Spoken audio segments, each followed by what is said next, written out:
Bienvenue au podcast Premier Visionnement. Aujourd'hui, nous parlons d'un épisode de Star Trek. Bien entendu, je vous suggère d'écouter l'émission discutée aujourd'hui avant de m'écouter, car je vais le spoiler complètement. Bonne écoute.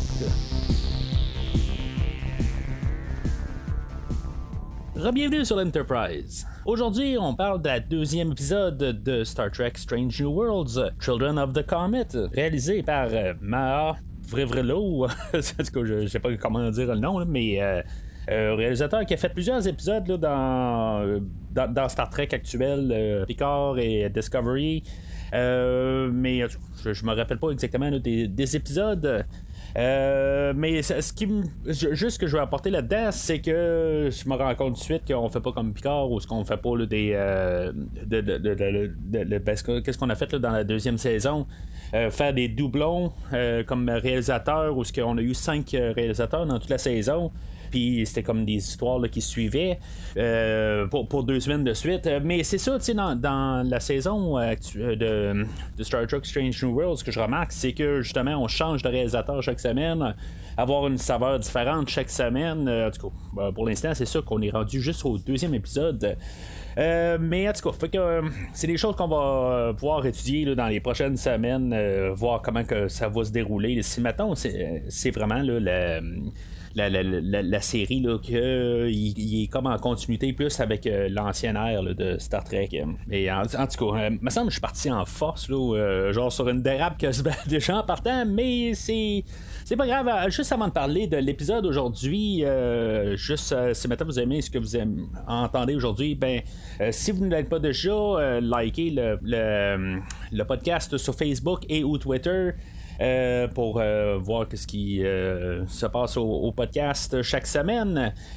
Puis en même temps, faites un tour sur premiervisionnement.com pour voir ce que j'ai à dire sur tous les épisodes de Star Trek actuels. Puis même l'épisode The Cage, originalement, là, le premier pilote de Star Trek, qui mettait en vedette le personnage de Christopher Pike avec cette histoire-là. C'était plus en prequel pour la saison 2 de Star Trek Discovery. Puis en tout cas, juste dans le fond, là, si vous voulez entendre quelque chose sur chaque épisode de Star Trek, rendez-vous sur premiervisionnement.com. Puis en même temps, si maintenant il y a des films, des séries de films là, qui pourraient vous intéresser, vous allez avoir des liens directs sur chaque épisode. Le but n'est pas nécessairement de vous empêcher d'avoir un lien de prendre une application puis avoir dans votre feed de pouvoir trouver tous les épisodes du podcast. C'est pas ça vraiment. C'est le but du podcast du site internet, c'est plus pour rassembler toutes les épisodes, puis voir plus clairement qu'est-ce qui a été sorti, parce qu'il y a tellement d'épisodes au podcast qui fait que ça devient mêlant là, dans un feed, puis le site internet est là pour tout démêler ça au complet, puis que ça soit plus facile pour vous de retrouver chaque épisode, puis vous pouvez les télécharger à partir de là. Alors, juste avant de commencer à parler de l'épisode aujourd'hui, il y a quelque chose que j'ai pas parlé la semaine passée, puis je me suis comme senti comme tellement mal de pas en avoir parlé. C'est le générique. Je sais pas pourquoi j'ai pas parlé du générique la dernière fois.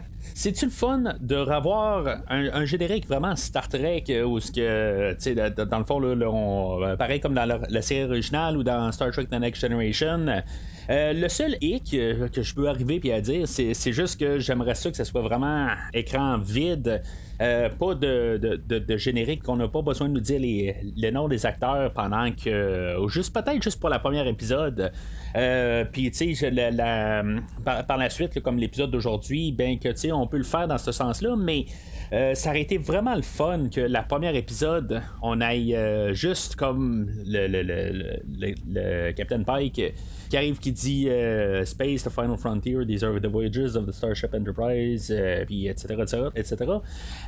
Puis tu sais juste dire ça, mais que on voit comme peut-être juste l'espace, puis tu sais un petit peu comme dans la série originale ou Next Generation, puis tu sais on amène l'Enterprise tranquillement là-dedans. Juste un petit peu pour nous ramener, mais là il dit son speech pendant qu'on voit le nom des acteurs. C'est comme je me plains le ventre plein là, peut-être là, j'ai pas à me plaindre nécessairement parce que je suis tellement content de revoir ça. Mais tu sais, c'est juste un petit hic là, qui me gosse. Mais l'autre côté, je suis tellement content de retrouver ça. Puis ça l'aide beaucoup là, à l'atmosphère là, pour Star Trek Strange New Worlds. Juste autre chose aussi que je veux rajouter en parlant de générique. Au début de l'épisode, il y a comme un genre de logo, tu sais, dans le fond, qui a été pas mal popularisé un petit peu là, par Star Trek, ou pas Star Trek, par Marvel, où ce qu'on voit le logo, ben, tu sais, eux autres, on voit Marvel, puis on voit tous les Iron Man, puis les Spider-Man, puis tout ça, en tout cas, ils font comme un logo avec ça. Je remarque, je pense que Strange World, c'est la première fois qu'on voit ça, justement, un logo Star Trek. Qui était pas au début de Picard, en tout cas. Je sais pas, tu sais, il est comme fait sur mesure avec l'Enterprise. Mais, tu sais, pourquoi qu'on n'a pas, tu sais, juste pour dire que c'est beau, ça fait partie là, de l'univers de Star Trek, c'est comme très clair que ça fait partie là, de l'univers de Star Trek. C'est le genre de logo qu'il aurait dû être avant Picard ou avant Discovery ou n'importe quoi. Tu sais, c'est ça que je me demande juste pourquoi on ne l'a pas fait les dernières fois avec Star Trek Picard là, au pire même au début là, des derniers épisodes quand on a peut-être eu le concept de ce genre de logo là pour commencer, mais en tout cas c'est juste que ça démontre qu'on a un univers complet là, puis même Star Wars fait ça. Ben, tu sais, j'imagine Disney là, c'est n'importe quoi qu'on écoute dans Disney, on va comprendre là, qu'ils ont tout fait cette formule là, mais c'est ça, tu sais, Star Wars Star Trek le fait maintenant avec un logo au début. Je suis quand même curieux là, de savoir si maintenant on va continuer ça en dehors là, de Discovery, puis tu sais, comme fusionner tout ensemble, puis tu sais, si on va rajouter des anciens épisodes là-dedans, je peux dire avec Deep Space Nine, avec Voyager, Enterprise, puis la série originale bien sûr, tu sais, tout en fusionner ça ensemble pour montrer que c'est comme un univers. Puis que tout ça s'emboîte ensemble. Alors, cette semaine, on est dans le système Persephone. On va voir l'histoire pas mal là, dans le point de vue là, du personnage de Aura. Que dans le fond, on va comprendre là, dans l'épisode d'aujourd'hui. Au début, on va avoir une mise en scène, dans le fond, là, de l'apporter. À un genre là, de banquet là, du capitaine là, où il va faire comme un repas là, pour tous les officiers là, les hauts officiers là, sur de l'Enterprise. Ça va nous donner la chance un petit peu là, de voir tout l'équipage qu'on a là. Ben, l'équipage du pont bien sûr. Puis d'embarquer tranquillement avec tous les personnages, puis savoir un peu qui sont. Là on est apporté avec le personnage là, de Ortegas qui va comme escorter le personnage là, de Aura, puis essayer là, de montrer un peu là, d'entre-gens entre les personnages. C'est juste des petits moments un peu là, une fois qu'on va arriver sur place, on va voir le personnage là, Hammer qui est un Nanar. Qui est comme des ancêtres aux Andoriens, que dans le fond, les Andoriens sont bleus, puis les autres sont blancs, puis aveugles. Je pense qu'il y a un épisode sur Enterprise, la série Enterprise, qui parle là, de cette espèce-là. Mais je me rappelle pas vraiment. Honnêtement, c'est quand même assez loin en arrière. Comme j'ai dit, c'est quand même assez concentré là, sur Aura. Qu'est-ce que dans le fond, où là-dedans, elle va arriver au banquet, puis on va voir sa relation avec un peu tout le monde. Comment que dans le fond, quelqu'un nouveau, dans le fond, mettons qu'on arrive à notre nouveau travail, puis comment que ça peut être un peu tout le temps là, malaisant à certains endroits où est-ce que tu arrives, puis qu'est-ce que tu fais, t'es juste comme planté là, puis je vais essayer d'aller voir quelqu'un, mais ça va-tu marcher? C'est là où est-ce qu'elle va voir un peu la relation avec le personnage là, de Emmer. Puis dans le fond juste il va arriver puis il va juste un petit peu comme la retourner de bord, mais juste voir un petit peu là, qui était un petit peu grognon ses bords, mais en tout cas on va voir aussi sa relation avec Spock. Ça va faire penser un peu à la version Spock alternatif et Aura alternatif dans le Kelvin Timeline, qu'eux autres c'était un couple dans cet univers là. Est-ce qu'on va s'en aller vers là. C'est sûr qu'on connaît T'Pring du dernier épisode. On n'a aucune mention de T'Pring dans l'épisode aujourd'hui. Puis on avait comme une place où on aurait pu juste arriver là, puis mentionner T'Pring juste pour nous rappeler de ça. On s'en servira pas. Il y a un bout où on va voir Spock qui est comme approché là, par par Nurse Chapel. Puis dans le fond, même Aura va remarquer ça. Puis finalement, il n'y a pas de suite là-dedans. En tout cas. Par contre, je me rappelle qu'il y a quand même une relation entre Chapel et Spock quelque part, mais à quel degré, ça je me rappelle vraiment pas. C'est quand même ça, c'est vraiment très très loin. Là. Mais en tout cas, fait que on va voir comment ça va avancer là-dessus. On nous met un peu en place des choses pour l'épisode où dans le fond on va parler là, de juste de rire pour détendre l'atmosphère, puis avec les côtés maladroits là, que des fois il faut juste en rire au lieu d'en pleurer d'un côté. Dans le fond ça va finir là, vers la fin de l'épisode. On a Aura qui finalement elle aussi c'est ça, elle va compter pas mal un peu là, sur tout son historique. Je sais pas si ça doit toujours être de la tragédie un peu là, elle va commencer à compter l'histoire là, de ses parents qui ont été tués puis tout ça.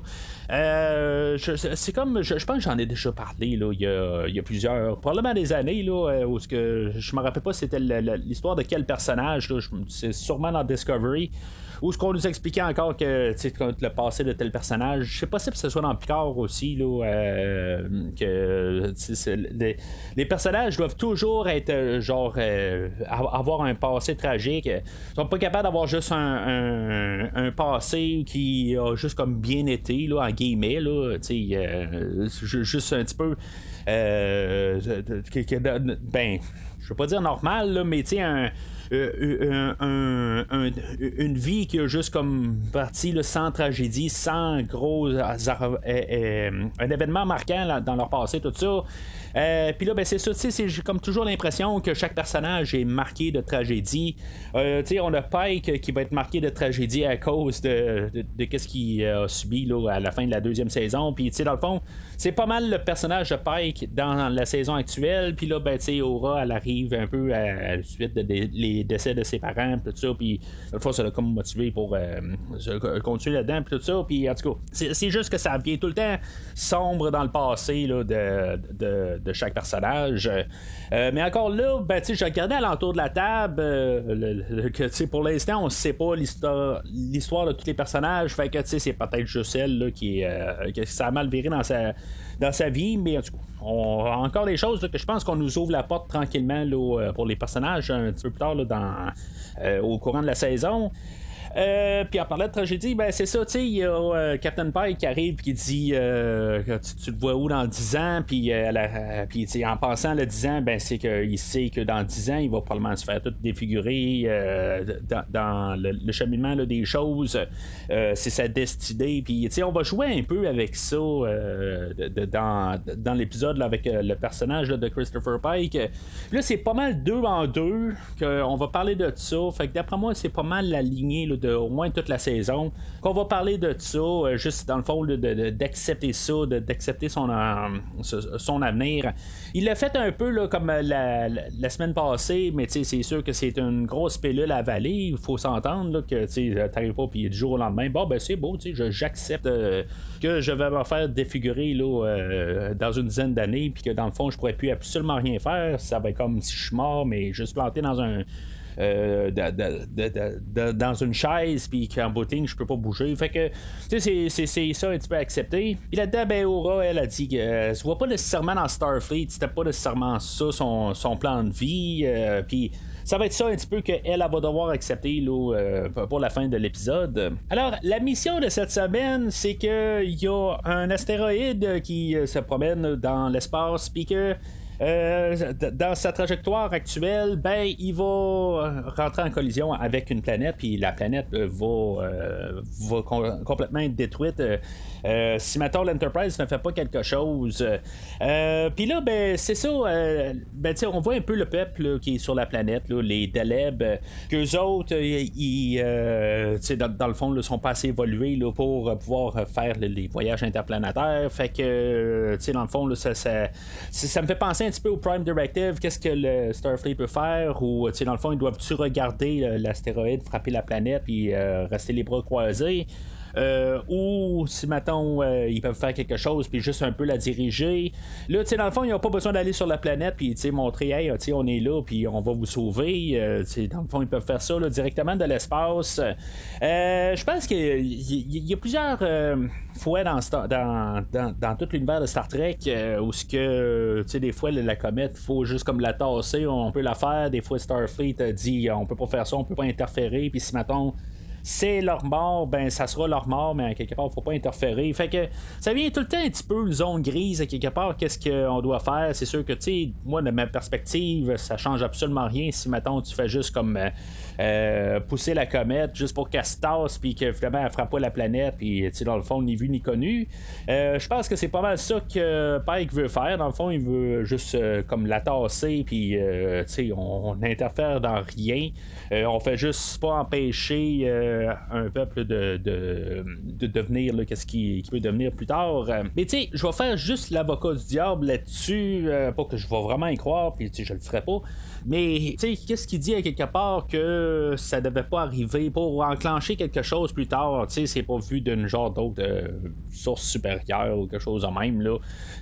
Que c'est ça qui doit arriver là, que ce soit la comète qu'elle est envoyée pour justement je sais pas, faire un genre de cycle qui va donner la vie à quelque chose d'autre. Dans le fond, là, ça fait pas un cycle d'un genre de méga être quelque part une super grosse espèce ou quelque chose de même là, que dans le fond de la planète, il n'y a pas un genre d'œuf, quelque chose de même là, puis en tout cas, c'est juste un peu là, pour être sur le côté là, que des fois on arrive là, puis que ça a l'air nono comme idée que le Prime Directive à quelque part, je veux dire, ça change rien, tu fais juste tasser la comète, puis tu sauves un peuple, mais peut-être que c'est dans justement là, le cycle des choses. Peut-être que le peuple qui est là, puisqu'ils ne savent pas grand chose de ce peuple-là, ben peut-être que justement, qu'une fois que la planète elle explose, tout ça, puis ils ont une genre d'autre évolution, quelque chose de même. Là, c'est juste que j'essaie de faire l'avocat du diable, c'est un petit peu difficile à défendre, mais j'y vais quand même. Fait que là, il essaie de détruire la comète, puis finalement la comète a un genre de bouclier dessus, fait que là, ça fait poser des questions de savoir pourquoi qu'il y a une comète qui est comme avec un bouclier dessus, puis dans le fond, qu'est-ce qu'ils peuvent faire suite à ça. Fait que là, c'est supposé par Spock si mettons le bouclier est là pour se protéger là, de quelque chose hostile, genre s'il se fait tirer dessus. Fait que il n'y a pas de problème dans le fond là, pour se téléporter sur la comète. On va envoyer les 4 personnages de l'équipage. On nous a introduit là, au personnage de Samuel Kirk la semaine passée, qui avait une moustache. Je sais pas si c'est comme une blague, un peu un clin d'œil avec le fait que quand on a vu le personnage là, de Samuel Kirk dans la série originale, c'était juste William Shatner avec une moustache. On a Aura, bien sûr, puisque c'est le personnage point de vue. Puis, c'est sa première mission sur place. Il y a Leanne, qu'elle aussi, elle va se pointer là. La semaine passée aussi, c'est un personnage qui a été créé pour la série, puis on va la ramener encore aujourd'hui. Je me dis, est-ce que c'est un personnage qui va toujours être là à chaque semaine? Je sais qu'il y a quelque chose qui va se passer avec ce personnage-là. On va l'avoir un petit peu, pas toujours être bien de. Je veux pas dire qu'elle est pas souriante, mais elle est très froide comme personnage. C'est un personnage là, qui est assez tout le temps là, vers mission, puis on diverge pas de ça. Puis même il y a un bout où elle va regarder Aura d'un regard, puis elle va dire, ben là, tu sais, regarde, là, c'est pas le temps de niaiser, puis tu sais, fonce. C'est un petit peu le côté féminin, mettons, là, de Spock. Tu sais, que dans le fond, c'est la mission, puis c'est tout. Dans le fond, là, c'est pas le temps de niaiser.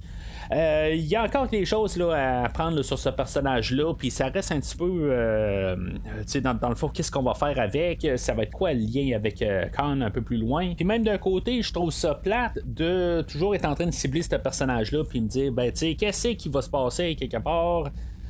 Pour que il y ait un lien avec Khan. Puis on n'a pas besoin de lien avec Khan, pas du tout. La manière que c'est structuré, puis dans les 2 épisodes qu'on a, j'ai pas besoin de lien direct avec la série originale, puis encore moins là, avec Star Trek 2 ou l'épisode Bad Space Seed avec Khan. J'ai pas besoin de lien direct avec ça. Dans le fond, ça peut juste être son entité tout seul, puis on le montre directement avec 2 épisodes qu'on n'a pas besoin de lien avec la série originale, qu'on fait juste comme continuer cet univers-là, puis on fait des choses à part. Puis, tu sais, dans le fond, je vois un petit peu marteler l'idée là-dedans. Où ce qu'on n'a pas besoin de lien avec la série originale par rapport que le personnage de Kirk il va arriver puis ils vont trouver l'œuf, il y a Spock qui s'est ajouté au groupe là, dans le fond, je l'ai pas dit tantôt, puis c'est ça, les 4 se ramassent sur place, ils ont été injectés là, de telles choses là, pour pouvoir à cause de la radiation sur la comète, puis dans le fond pour qu'il soit correct là, ils ont genre 2 heures. Il n'y aura pas de compte à rebours dans le fond là, qui va nous parler là, dans le fond qu'il y a 2 heures, puis là ben, il reste 15 minutes là, avant qu'ils soient carrément infectés, puis qu'ils vont mourir, des affaires de même là. Fait que c'est juste dans le fond, je vais pour faire un petit peu de réalisme là-dedans, puis juste pour peut-être montrer aussi là, la petite relation avec Chapel et Spock. Mais c'est ça, tu sais, j'en reviens avec mon point avec le lien avec la série originale puis la série aujourd'hui. C'est normal, ça vient avant la série la série originale. Sauf que, tu sais, le personnage de Kirk, aussi niaiseux que ça sonne, ben ce personnage-là, on sait qu'il va mourir genre plusieurs années plus tard sur pas sur l'Enterprise, mais avec le personnage de Kirk, de James T. Kirk, tu sais que dans le fond c'est lui qui va le trouver. Fait que tu sais, on va revenir avec ça, mais tu sais il va mourir dans genre 7-8 ans dans le fond là, dans la série originale. Fait que tu sais peu importe qu'est-ce qui se passe avec le personnage de Samuel Kirk. Il va survivre. Puis, tu sais, c'est ça un peu les problèmes des prequels, c'est que quand t'amènes des personnages qui font partie là, de l'original ou, tu sais, en tout cas, de quelque chose plus loin, puis quand tu fais un prequel, ben, t'es comme pogné avec cette idée-là que tu peux pas arriver puis faire n'importe quoi au personnage. À quelque part, ce personnage-là doit devenir qu'est-ce qui va être dans l'autre, dans l'original, là, que ça soit dans la série originale, mais tu sais, quand on regarde Star Wars, le problème des prequels, c'est que tous les personnages devaient devenir c'est sûr que c'est ça le but, c'est de montrer que les personnages comment qu'ils vont finalement se développer pour devenir qu'est-ce qu'ils sont dans l'épisode 4. Ça, c'est sûr que c'est ça là. L'idée, tu peux pas passer à côté. Mais on a déjà le personnage de Christopher Pike aujourd'hui qui il est coincé avec ça, le fait qu'on sait qu'il va devenir le personnage défiguré dans une chaise roulante. Puis comment qu'il vit avec ça. On n'a pas besoin d'avoir un autre personnage qu'on sait aussi que dans le fond rendu à la série originale qui va être mort. On sait qu'en bout de ligne, il est jamais en danger. Puis c'est pareil pour Christopher Pike. D'un côté, il sera jamais en danger avant qu'il soit 10 ans plus tard, où ce qu'il va avoir le choix de sauver là, les 5 enfants. Il nomme les 5 enfants très tôt dans l'épisode, puis il dit qu'il y en a encore plus de ça. À la fin de l'épisode, là, on va revoir juste ces 5 enfants-là, mais d'après ce que je peux comprendre, ça, dans le fond, on va être rendu là, des adolescents, là, rendus à cette. Le moment venu arrivera, il va avoir 10 ans de plus, là, mais on voit que c'est tous des enfants en ce moment.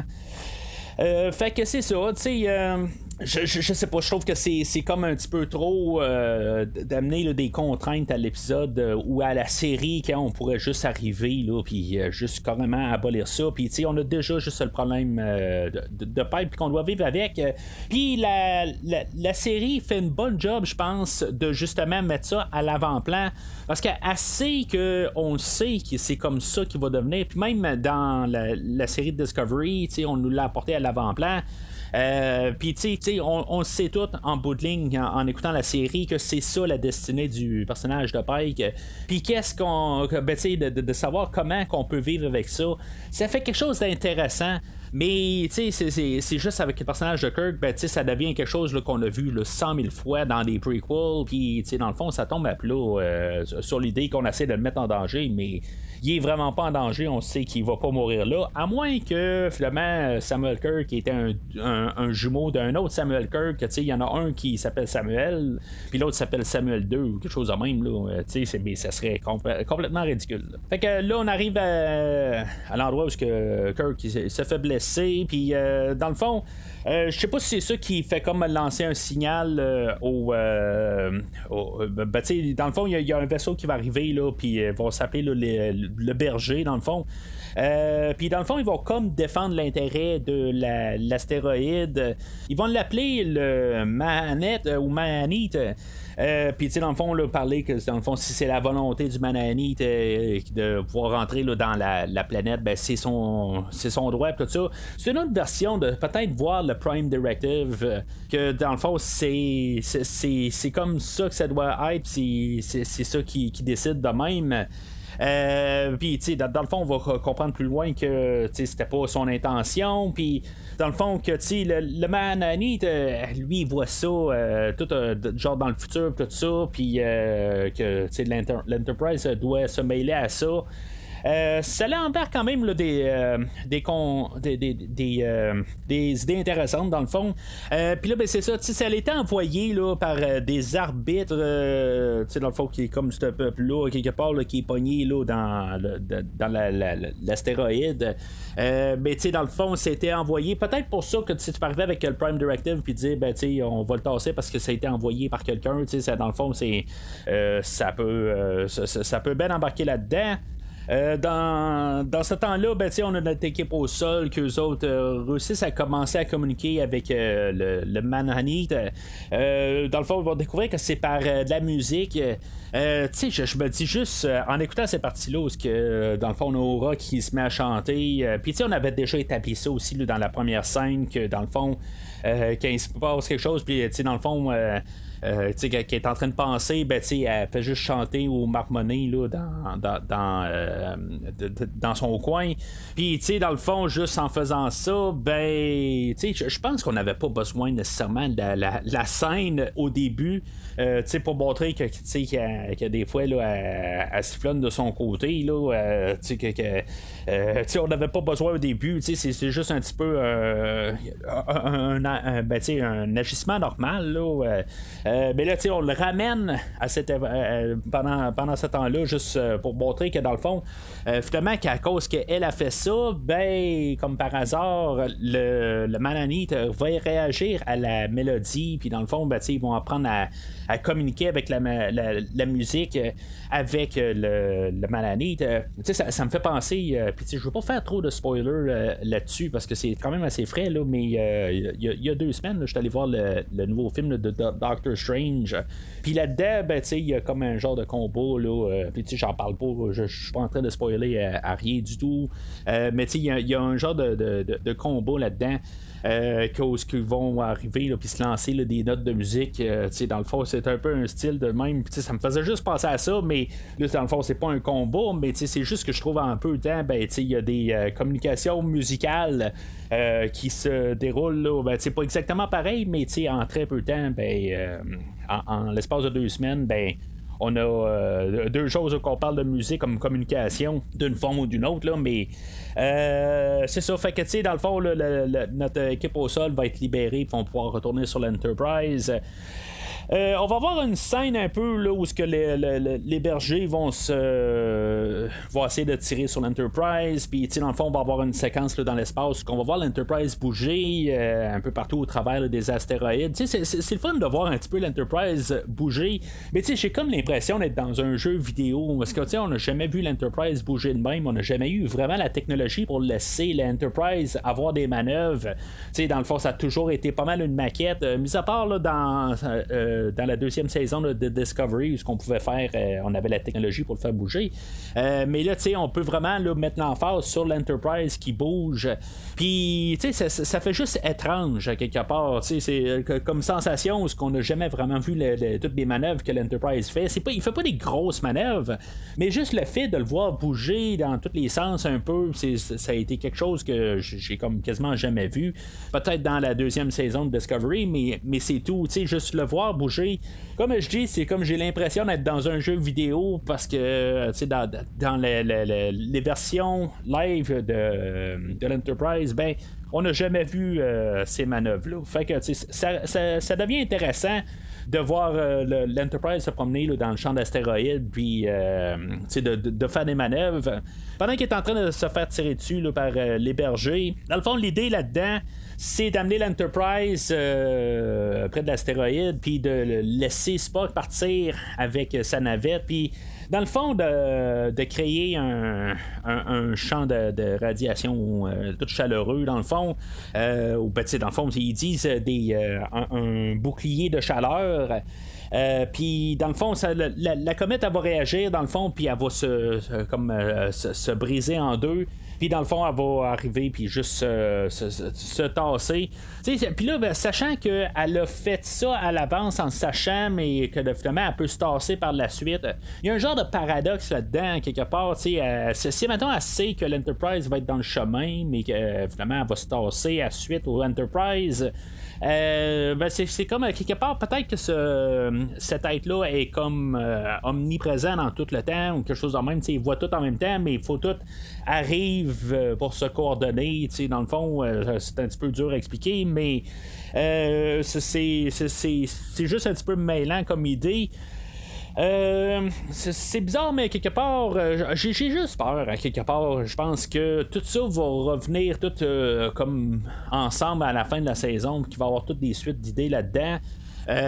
Pour l'instant, on le voit pas, puis j'ai juste peur, je suis peut-être brûlé là, par Star Trek Discovery puis Star Trek Picard. Je suis pas en train de parler négativement là, des deux autres séries, mais juste que mettons que j'ai juste peur que ça aille une suite la semaine prochaine. Sauf que il faut remarquer au début de l'épisode, on n'a pas de recap. En tout cas, moi j'ai pas vu de recap quand j'ai commencé à écouter l'épisode où j'en ai pas pris mention. Là. Peut-être que c'est juste ma mémoire qui fait défaut. Mais c'est ça, fait que l'idée c'est ça que Spock finalement là, il réussit à comme faire un signal à l'astéroïde puis dire ben là tu sais il faudrait que tu te tasses de là, ça peut être dangereux dans le fond, puis le but là-dedans aussi c'est de montrer là, de pas toucher la comète, puis tu sais dans le fond c'est juste jouer avec les mots. Puis, tu sais, toute la communication avec les bergers, puis le Captain Pike.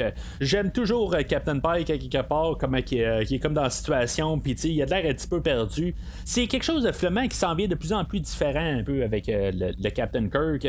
Il y a toujours un petit peu un côté comme perdu là, dans son interprétation à l'acteur, puis qui fait que, tu sais, c'est comme si on prend un petit peu tout au deuxième degré, on n'est pas tout très sérieux à quelque part, on prend ça très léger. Ça fait tellement du bien de voir ça pareil dans un univers de Star Trek où ce que c'est pas toujours très dramatique, c'est comme c'est léger à quelque part, c'est pas lourd, puis revenir là, dans cet univers de Star Trek là, ben tu sais ça l'aide beaucoup là, avec le personnage là, de Christopher Pike, fait que c'est ça, tu sais il y avait la musique là, qui qui faisait interpréter dans le fond, où il communiquait avec le Mananite. Je me disais juste dans cette scène-là où on a Spock et Aura qui se mettent à chanter, je me dis, si maintenant tu es en train d'écouter l'épisode là, dans ton salon, puis il y a quelqu'un qui arrive juste à l'improviste, genre sachant pas qu'est-ce que tu écoutes, c'est le genre de scène où ce que tu regardes, puis la personne peut te dire c'est quoi tu écoutes exactement. Je sais pas, je trouve juste ça, cette scène-là un petit peu bizarre parce que c'est le genre de scène qu'on voit pas souvent. Mais en même temps, c'est ces scènes-là un petit peu aussi avec Spock et Aura que en même temps, je me dis, est-ce qu'il va se développer quelque chose entre ces deux personnages-là? Puis j'ai juste pensé aussi là, qu'on allait embarquer là, puis juste parler de T'Pring quelque part là-dedans.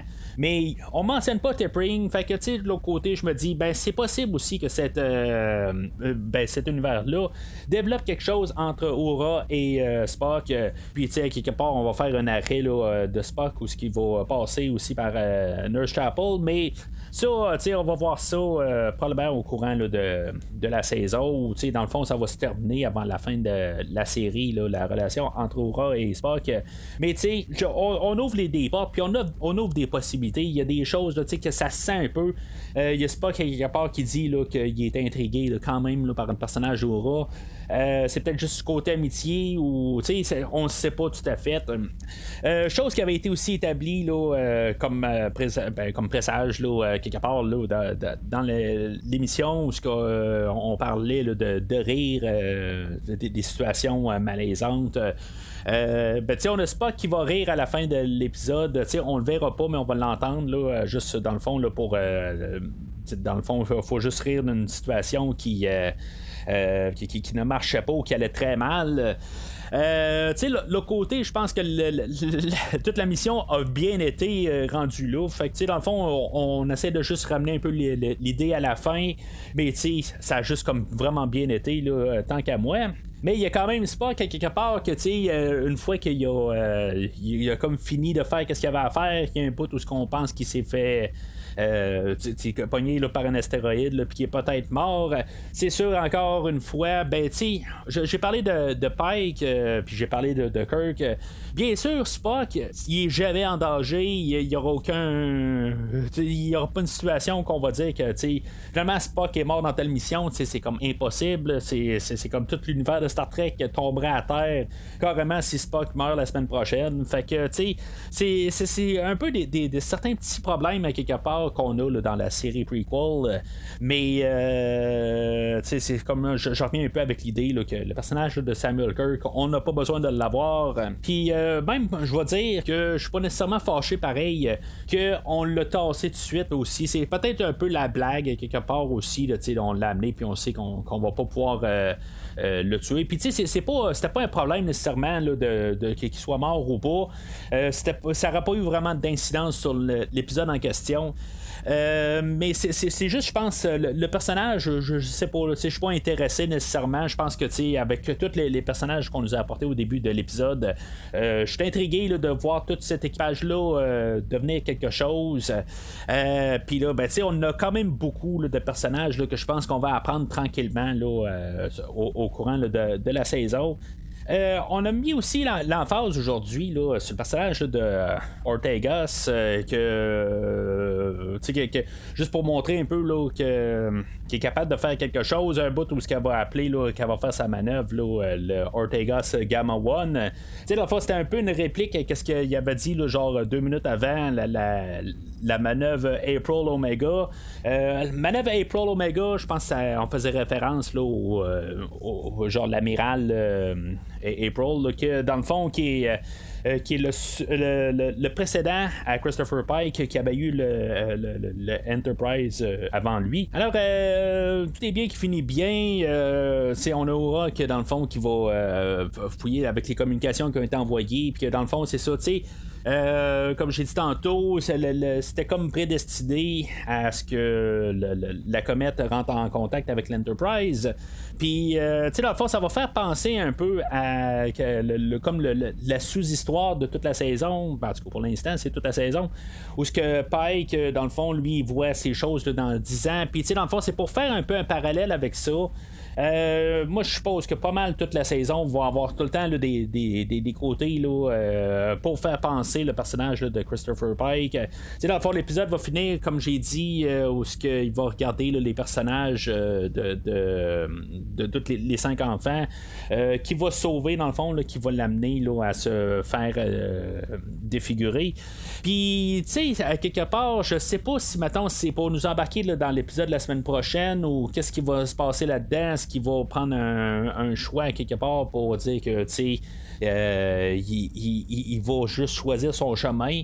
Il y a le number one qui va souvent y arriver puis il va dire ben, ton choix là, ça va être ta vie, fais-la ta vie, fais-la pas comme que ça soit juste la répercussion de ta destinée, c'est juste fais ton chemin puis ça l'amènera où ce que ça l'amènera. Je pense que ça va être un peu ça, là, comme j'ai dit plus tôt, là, c'est pas mal, je pense, le cheminement là, que le personnage de Christopher Pike doit avoir. Ça va être la saison ou ça va être toute la série au complet? Moi, d'après moi, c'est sûr que dans les grosses lignes, ça doit être le cheminement là, de la série, à quelque part, que il fasse son chemin. Mais tu sais, l'autre côté, j'ai pas besoin qu'à toutes les semaines, il soit en train là, de pleurer sur son avenir, quelque part, de savoir, il se questionne-tu sur tout le chemin qu'il doit prendre, tout ça. Ça doit rester quand même une histoire là, de second rang. Puis peut-être pas là, avoir tout le temps quelque chose là, qui nous ramène ça à chaque semaine. Là, il y avait le Mananite aussi que en passant à côté de la planète, dans le fond, il va comme aider la planète à tout évoluer. Dans le fond, il va comme lancer de la pluie dans le fond là, sur la planète qui a l'air d'être juste un désert. C'est sûr qu'on voit juste une famille, là, une mère puis son enfant, puis c'est tout, là, mais en tout cas, il est là quand même pour changer là, tout un peu. La planète en question, c'est dans le fond, il envoie quelque chose dans l'atmosphère, puis tout d'un coup, il se met à pleuvoir. Ça revient un petit peu avec l'idée du Prime Directive à quelque part. Si mettons, eux autres, l'Enterprise était là pour faire son cheminement, tout c'est emboîté ensemble. Mais tu sais, c'est tout ça à quelque part en faisant ça, mais l'autre côté, peut-être que en détruisant l'Enterprise qui interfère, peut-être que ça aurait fait autre chose, même si c'était comme arrangé. Puis je pense que ils veulent arriver, puis comme on soit à l'aise à quelque part avec l'idée que l'Enterprise devait être là. Puis c'était comme prédestiné que ça devait arriver de même, mais l'autre côté il pourrait être aussi valable. Mais je pense qu'il voulait vraiment nous montrer à la fin que l'Enterprise a fait la bonne chose à cause que c'était tout prédestiné, puis que dans le fond ça va tout été calculé là, dans toute l'existence de l'univers, tout ça. C'est juste là un petit peu aussi que j'arrive, ça me frotte un petit peu du mauvais bord à quelque part. Je pense que ça aurait été plus intéressant d'avoir le côté de morale ou pas, puis mettons que on arrive avec l'idée que oui, ils ont sauvé le peuple, mais finalement cette planète-là devait arriver puis comme exploser quelque part, puis finalement que finalement tout le système au complet dans le fond, la radiation que ça allait faire de la planète, et que ça allait faire survivre tout le système au complet, puis que finalement à cause de ça toutes les autres planètes alentours vont souffrir de ça, puis que toutes les planètes qui sont vivantes alentour, ils vont toutes mourir à quelque part. Je suis en train de tout inventer des scénarios à quelque part, mais c'est juste j'essaie de comme un peu arriver puis regarder ça dans tous les sens à quelque part. Pourquoi d'un côté on va établir là, un Prime Directive, puis que dans le fond il faudrait peut-être le suivre, mais à la fin c'est ça qui arrive, qui nous montre que dans le fond l'Enterprise a fait la bonne décision. C'est ça, je trouve que c'était juste d'un côté là, pour un peu clore l'idée. Mais comme j'ai dit, je serais pas surpris à quelque part avec la manière que la télé est faite de ces dernières années, que ça revienne à quelque part là, un peu plus tard là, dans la saison là, d'une forme ou d'une autre. Alors c'est pas mal tout pour aujourd'hui. C'est encore un épisode là, qui est quand même assez solide, puis qui embarque dans l'univers là, de Star Trek d'autres fois, qui va embarquer un petit peu moins avec la manière là, que les derniers épisodes ont été faits là, en live action. Ça va se brocher quand même un petit peu plus avec mettons Lower Decks, où c'est vraiment une histoire par semaine. Je trouve ça le fun à quelque part de retrouver tout cet équipage-là, de retrouver l'Enterprise. C'est un différent vaisseau, c'est pas le, c'est le même vaisseau, mais c'est le différent équipage. Mais je suis quand même intrigué la semaine prochaine de voir qu'est-ce qu'on va faire avec la nouvelle aventure qu'on va avoir. Dans le fond, c'est un épisode qui semble être vraiment coulé comme dans qu'est-ce qu'on avait avant là, il y a 25-30 ans là, de Star Trek. Puis pour les bonnes raisons, j'espère que la semaine prochaine, ça va être une nouvelle aventure sans incidence avec aujourd'hui.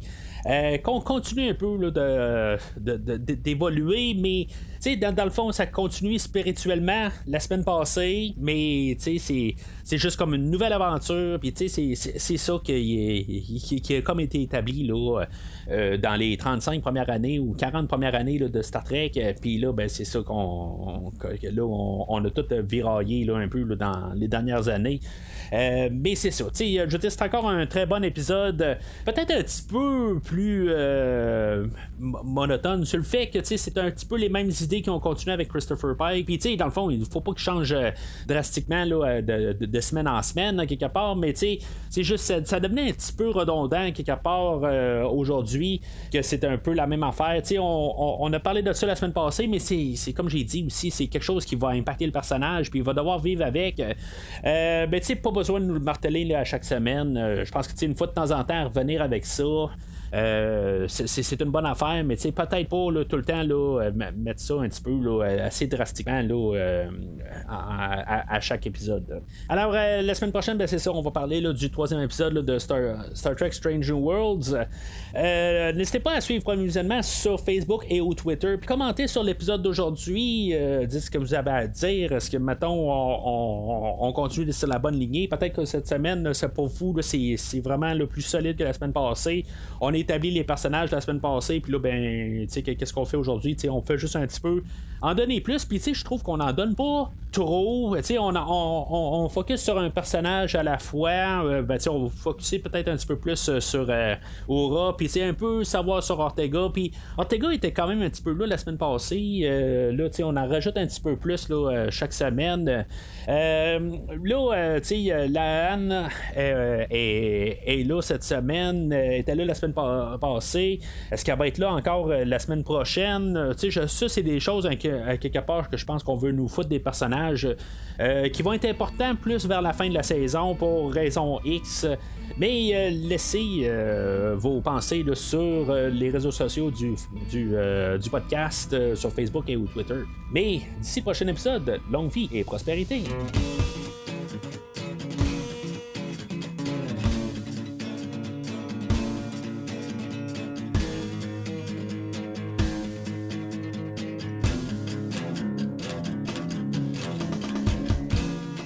Merci d'avoir écouté cet épisode de Premier Visionnement. J'espère que vous vous êtes bien amusés. Revenez-nous la semaine prochaine pour un nouveau podcast sur l'univers de Star Trek. Vous pouvez suivre Premier Visionnement sur Facebook, Twitter, YouTube, Podbean, iTunes, Spotify et tout autre logiciel de diffusion de podcasts. Merci de votre support et à la semaine prochaine.